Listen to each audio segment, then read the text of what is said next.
Capítulo 20.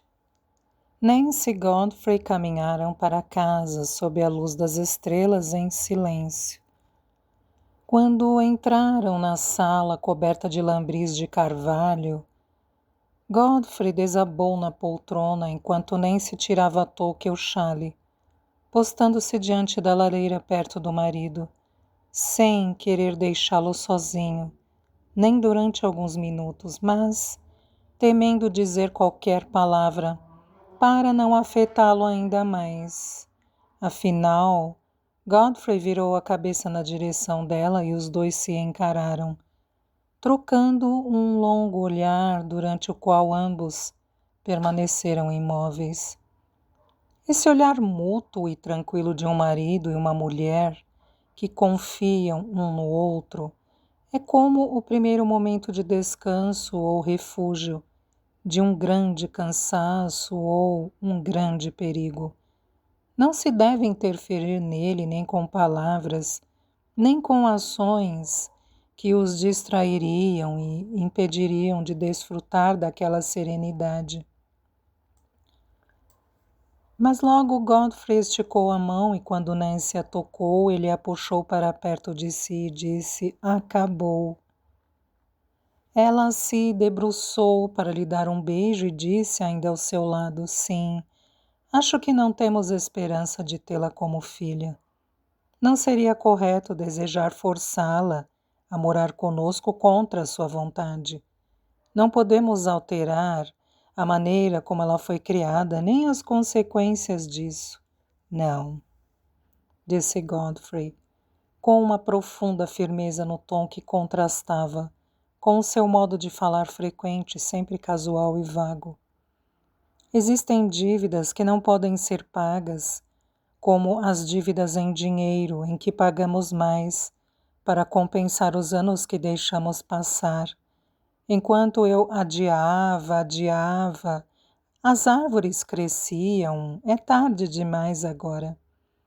Marner tinha razão no que disse sobre um homem fechar a porta a uma bênção.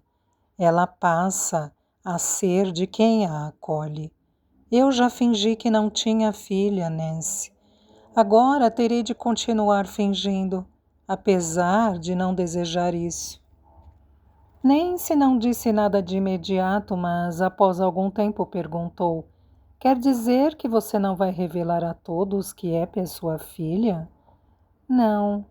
Que bem isso traria? Só traria um mal. Vou ter de ajudá-la como puder na posição que ela escolheu ocupar.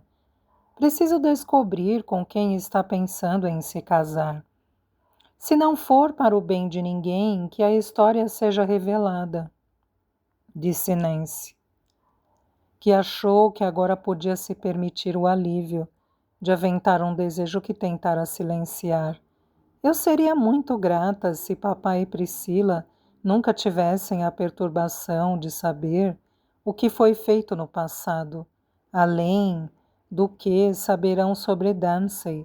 Isso não será possível evitar.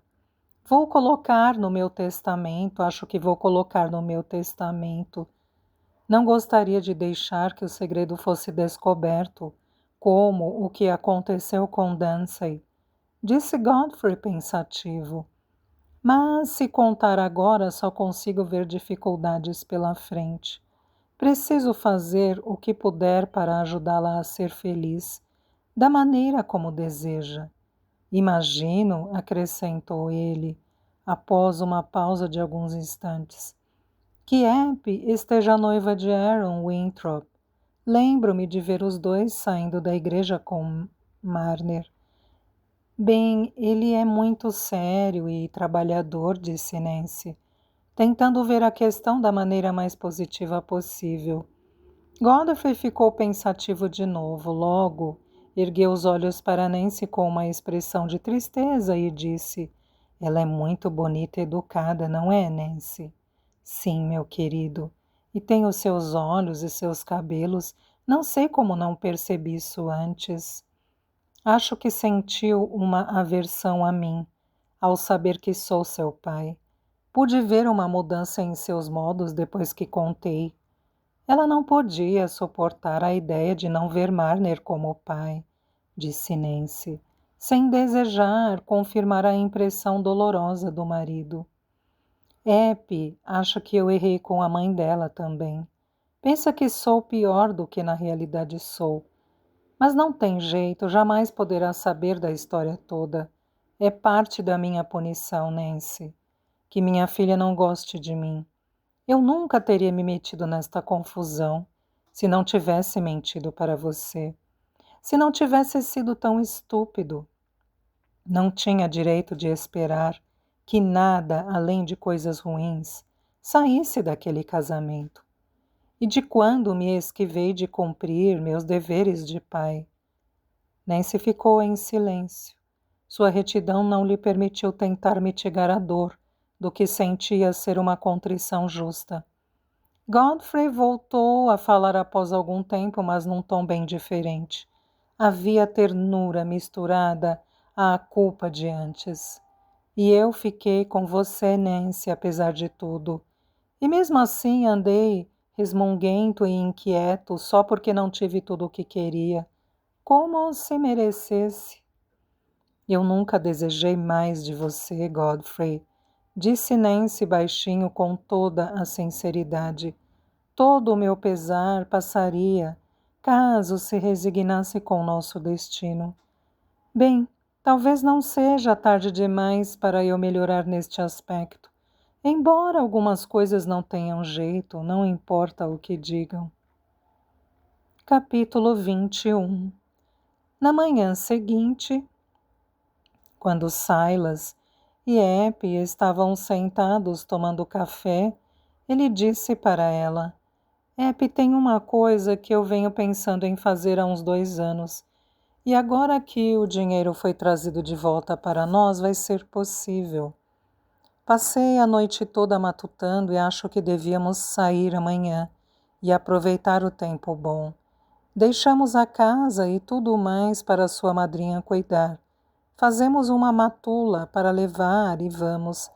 Vamos para onde, papai? Perguntou Eppie muito surpresa. Para a minha terra, para a cidade onde nasci, lá no pátio do Lampião. Quero ver o Sr. Paston, o pastor. De repente aconteceu alguma coisa que fez o povo ver que eu fui inocente do furto. E o Sr. Paston era um homem iluminado. Eu quero falar com ele sobre esta história de tirar a sorte.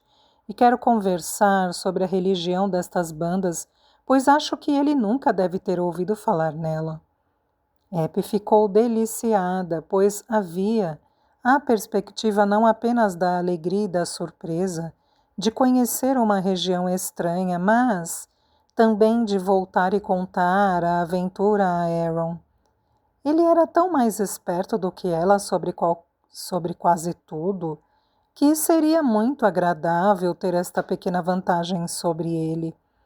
A senhora Winthrop, embora possuísse um temor vago dos perigos que surgiam em jornadas tão longas quanto aquela, e por isso tenha requerido muitas garantias de que eles não sairiam da região onde ainda se encontravam carroças e carruagens lentas.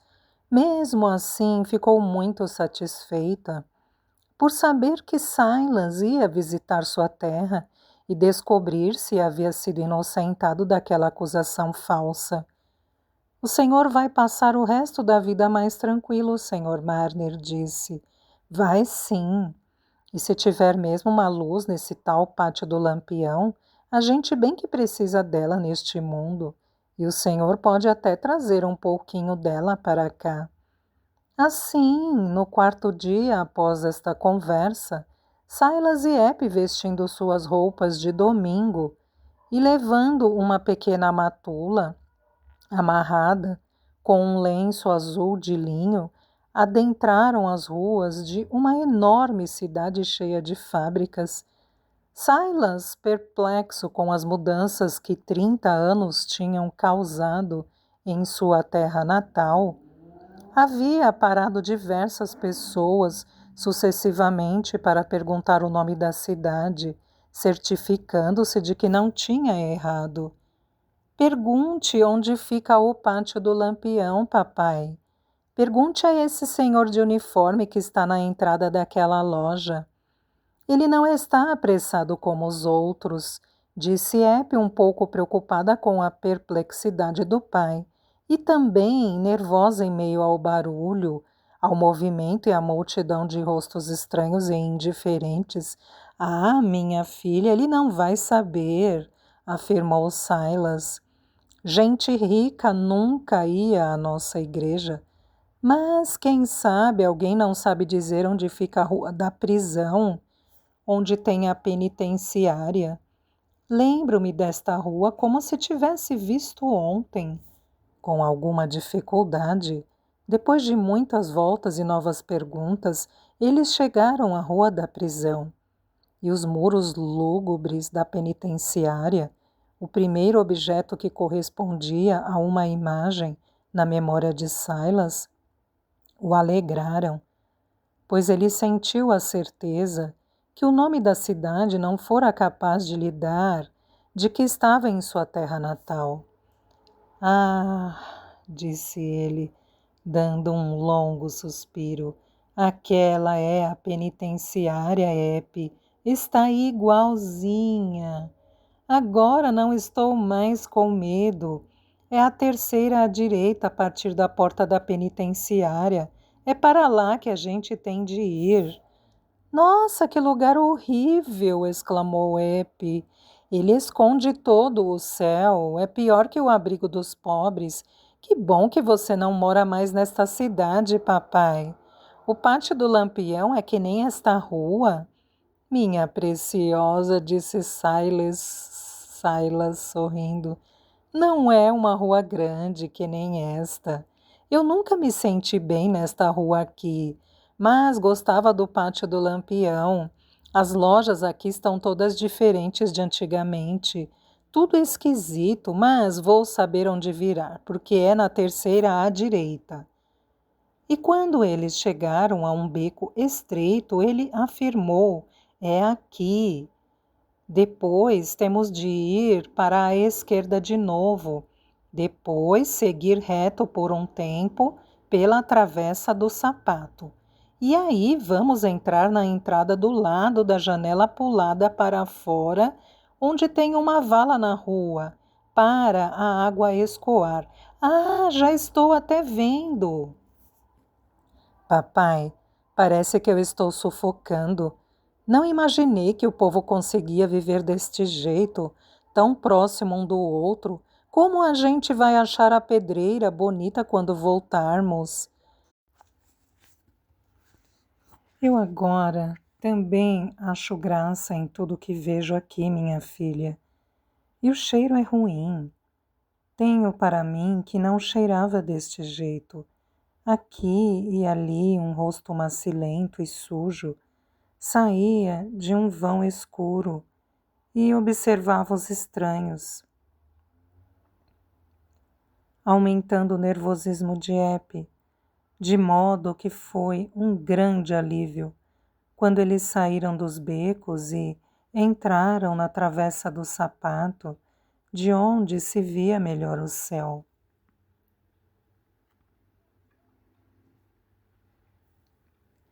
Nossa Senhora! Exclamou Silas. Ora, tem gente saindo do pátio como se estivesse no culto. A essa hora, meio-dia de um dia de semana. De repente, Silas teve um sobressalto e ficou imóvel, com uma expressão de espanto e pesar que deixou Epe alarmada. Eles estavam diante de uma porta que dava numa fábrica enorme, de onde homens e mulheres saíam para almoçar. Papai, disse Epe agarrando o braço dele, o que foi? Mas ela teve de repetir a pergunta diversas vezes, antes de Silas conseguir responder. Não existe mais, minha filha, disse ele, afinal em grande agitação. O pátio do Lampião não existe mais. Devia ser aqui, pois aquela é a casa com a janela pulada para fora. Isto eu conheço, está igual. Mas eles abriram esta porta aqui e olhe essa fábrica enorme. Sumiu tudo, igreja e tudo. Vamos entrar naquela lojinha de escovas e sentar, papai. Eles vão deixar o senhor se sentar.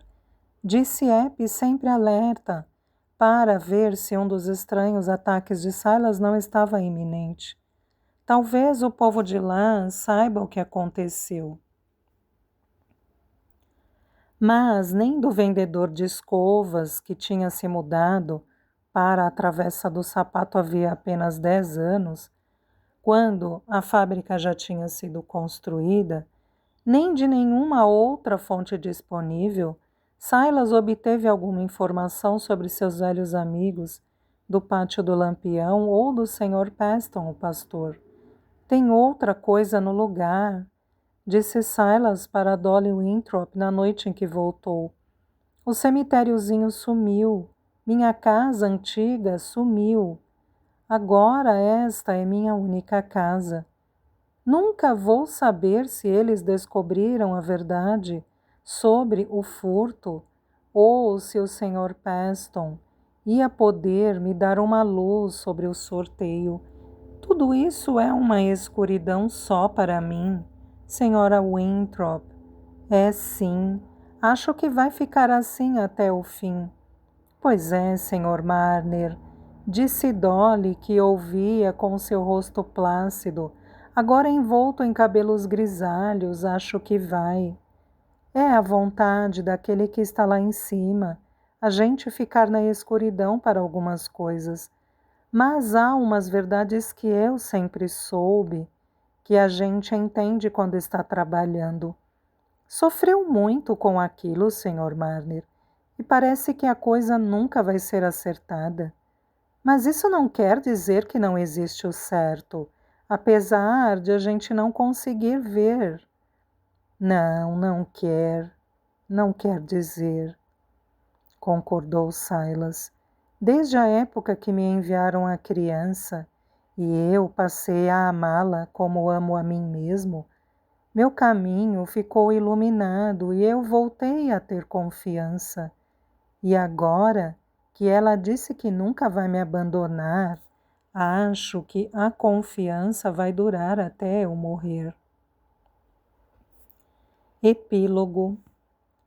Havia uma época do ano que o povo de Raveloe considerava particularmente apropriada para casamentos. Era quando os lilazes e laburnos dos jardins mais antigos deixavam tudo coberto de púrpura e ouro, acima dos muros repletos de líquens, e quando ainda havia bezerrinhos novos, o suficiente para produzir baldes e mais baldes de leite cheiroso, as pessoas não ficavam tão ocupadas quanto na temporada de fazer queijo e estocar feno. E, além do mais, naquela época, um vestido de noiva leve podia ser usado com conforto, deixando as moças que se casavam ainda mais bonitas. Por felicidade, o sol estava ainda mais cálido do que o normal sobre os ramos de lilazes na manhã em que Eppie se casou, pois seu vestido era bem leve. Ela sempre achara que o vestido de noiva perfeito seria feito de algodão branco, com minúsculas flores cor-de-rosa salpicadas aqui e ali, embora pensasse nisso com resignação. Mas quando a senhora Godfrey Cass pediu para lhe dar um vestido de presente e perguntou a Eppie como era o modelo que ela desejava, ponderações prévias lhe tinham permitido dar uma resposta imediata e bem específica. Vista a distância atravessando o cemitério e cruzando a aldeia, Eppie parecia estar vestida só de branco, e seu cabelo lembrava o pólen dourado sobre um lírio. Uma de suas mãos estava pousada no braço do marido, enquanto a outra agarrava a mão de Silas, seu pai. Você não vai entregar sua filha no altar, papai, disse ela antes deles entrarem na igreja. Vai é receber Aaron, que vai ser como seu filho. Dolly Winthrop entrou atrás dos três, junto com o marido. Essas foram as únicas pessoas a participar da cerimônia. Elas foram observadas por muitos olhos, e a senhorita Priscilla Lemmeter ficou feliz de ela e seu pai, por acaso terem parado na porta da Casa Vermelha, bem na hora em que aquela bela visão estava passando. Tinham vindo fazer companhia a Nancy, pois o Sr. Cass tivera que ir até Litterly, por um motivo inadiável. Foi uma pena, pois de outro modo poderia, como o Sr. Crackenthorpe e o Sr. Osgood de certo fariam, ter participado da festa de casamento no Rainbow, pela qual ele próprio pagara, naturalmente tendo grande interesse pelo tecelão que sofrera tanto nas mãos de um membro de sua família. Queria que Nancy tivesse tido a sorte de encontrar uma menina assim para criar, disse Priscila para o pai, sentado ao seu lado no cabriolé. Então eu teria alguém jovem com quem me preocupar além dos cordeiros e dos bezerros. É mesmo, minha querida, concordou o Sr. Lemmeter. A gente se sente assim quando vai envelhecendo. As coisas vão ficando opacas para os velhos. Eles precisam de olhos jovens por perto, para saber que o mundo continua igual. Nancy saiu para dar as boas-vindas ao pai e à irmã. A família dos noivos passou pela Casa Vermelha e se dirigiu para a parte mais pobre da aldeia.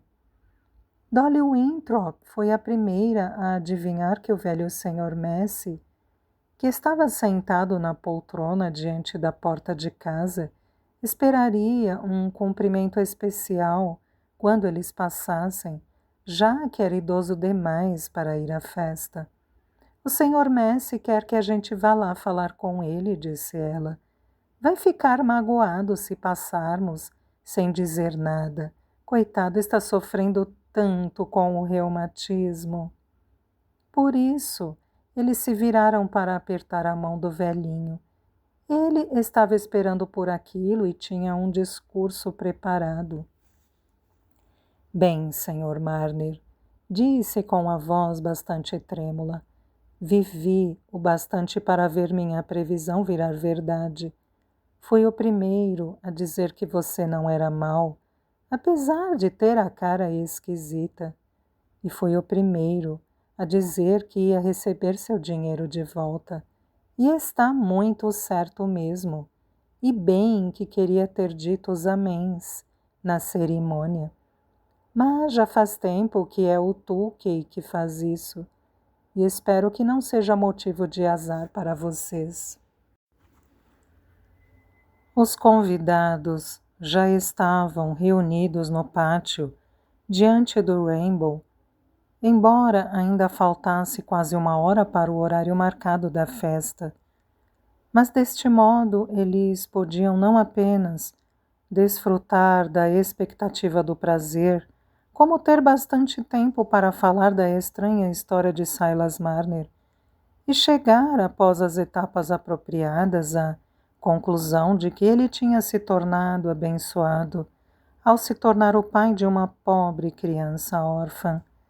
Nem o ferrador discordava disso, ao contrário, dizia que sempre tivera esta opinião e desafiava qualquer um presente a contradizê-lo, mas ninguém o fez, e todas as diferenças do grupo se mesclaram numa concordância geral com o dito do Sr. Snell, que afirmara que quando um homem merece boa sorte, seus vizinhos têm a obrigação de lhe dar os parabéns.